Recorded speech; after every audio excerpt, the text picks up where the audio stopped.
स्वारगेट बलात्कार प्रकरणातील आरोपी दत्तात्रय गाडेच्या मुसक्या आवळल्या। पुण्यातील स्वारगेट बस स्थानकातील बलात्कार प्रकरणातील मुख्य आरोपी दत्तात्रय गाडे याला अखेर अटक करण्यात आली आहे। शिरूर तालुक्यातील गुणाट गावातील एका शेतात लपून बसलेल्या गाडे याला 70 तासांच्या शोध मोहिमेनंतर पोलिसांनी ताब्यात घेतलंय। या शोध मोहिमेत 13 पोलीस पथकांचा समावेश होता, तसेच डॉग स्क्वॉड आणि ड्रोनच्या मदतीने त्याचा शोध घेण्यात आला। दत्तात्रय गाडेच्या मुसक्या आवळल्या। 37 वर्षीय दत्तात्रय रामदास गाडे याला गुरुवारी रात्री 1:30 वाजता अटक करण्यात आली आहे।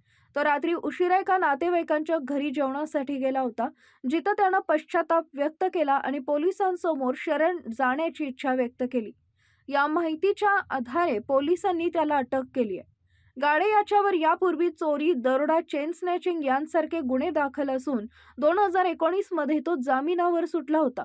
पोलिसांनी आरोपीचा शोध घेण्यासाठी 13 पथकांची स्थापना केली होती, तसेच आरोपीबद्दल माहिती देणाऱ्यास 1 लाख रुपयांचे बक्षीस जाहीर केले होते। गावात 100 पोलिसांचा बंदोबस्त असून डॉग स्क्वॉड आणि ड्रोनच्या मदतीने शोध मोहीम राबवण्यात आली। गाडे याला आज पुणे न्यायालयात हजर करण्यात येणार आहे। ही घटना मंगळवारी पहाटे 5:45 वाजता घडली होती। सातारा जिल्ह्यातील फलटण इथं जाण्यासाठी स्वारगेट बस स्थानकात बसची वाट पाहत असलेल्या 26 वर्षीय तरुणावर गाडे यानं बलात्कार केला। त्यानं पीडितेला दीदी म्हणत दुसऱ्या बसकडे नेलं आणि तिथं उभ्या असलेल्या शिवशाही बसमध्ये हे कृत्य केलं। या घटनेनंतर पोलिसांनी तात्काळ तपास सुरू केलाय।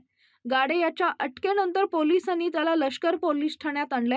वैद्यकीय तपासणीनंतर त्यांना पुणे जिल्हा सत्र न्यायालयात हजर केलं जाणार आहे।